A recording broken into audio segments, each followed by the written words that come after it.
And I was so intrigued with this book, Shoni. Really, it's a fast read. It's very interesting. And you go back into the Bible talking about all the different women and as an example for us to live by. Right. Well, my intention for writing this book first was to put woman's voice back in the Bible and then to put God back into our bodies.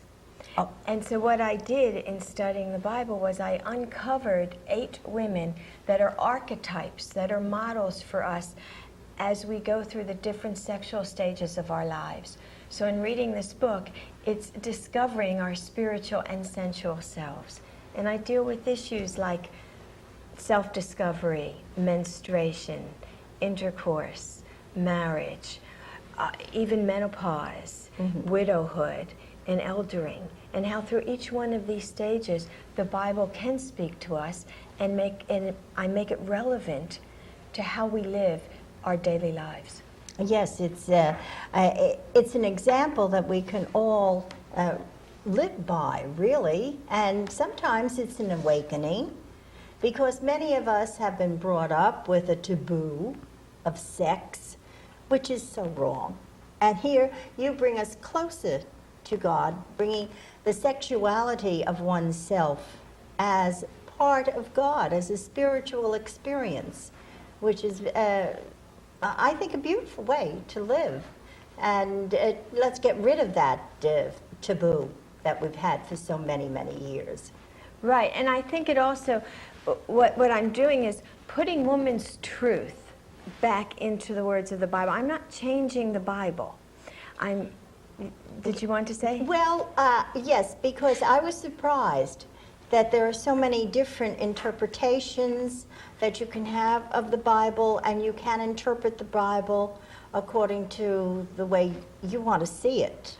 Absolutely. What I did was I took the actual biblical text in Hebrew, and I showed where Hebrew letters that with vowels, can be used for different words. You can use the same letters in a word that can mean both bitter or rising. Yes, I was very surprised at that. And I thought it was a more intelligent way of reading the Bible.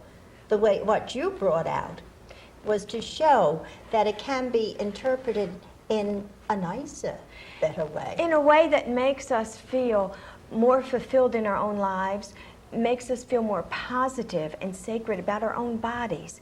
And when we can feel that way about our own bodies and the issues that women go through in their lives, then we can also take that energy and put it out into the universe, and we feel better with the people with whom we relate. It has a rippling effect, and it starts with being recognized for the truth of who we are, not how some translator in the best of his ability centuries ago thought women were like. But really it's from a woman's point of view. How would I translate these same words? And turning the story around, like using the word rising instead of bitter. You know Naomi in the Bible, the story of Naomi and Ruth. And Naomi left as a young woman to seek a better fortune in another land when there was a famine in her land. And when she came back years later and she matured, and the translators say, well, she said, don't call me Naomi, call me Mara, call me bitter. Well, the word Mara can also mean rising. Yes. And what she could be saying is what many women today say as we mature. Don't call me bitter, don't call me old, don't call me a hag. Call me somebody who has risen. I've risen to the occasion of my life. I've arisen, I've awakened to see that there's so much more to life than what I thought when I was younger. Well, of course, because all that experience builds up in you, and you do change, and you do become a different person where you could have a different name, and you have risen above so many things that has made you whole now, more of a woman. And then she teaches Ruth. Isn't that beautiful? She teaches Ruth how to understand a man. Actually, this book, most of the book is on how to understand a woman. Yes. And what a woman wants and what we want.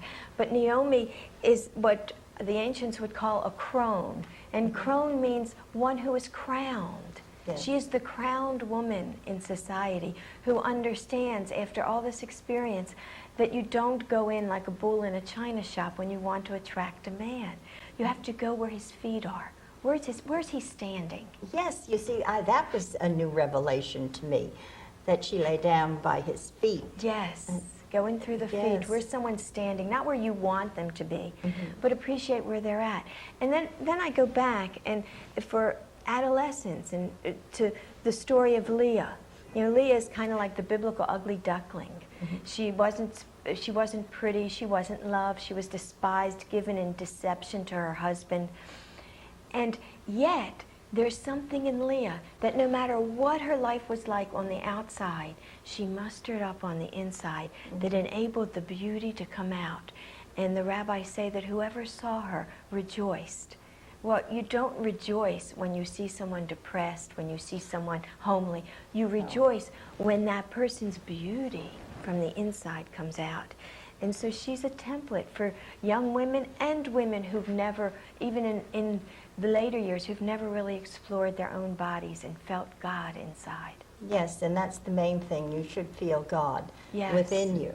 absolutely. And live according to that. And you do bring that out beautifully in this Yes. book. Thank And you. I think every woman should read it, every man too, to understand how a woman feels.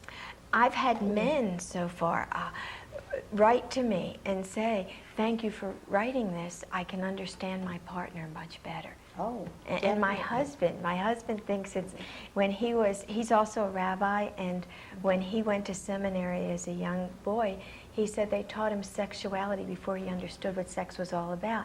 And he feels that what I'm doing in this book is I'm giving it an understanding from a woman, and it's just as sacred and holy as what he studied when he was in rabbinical school.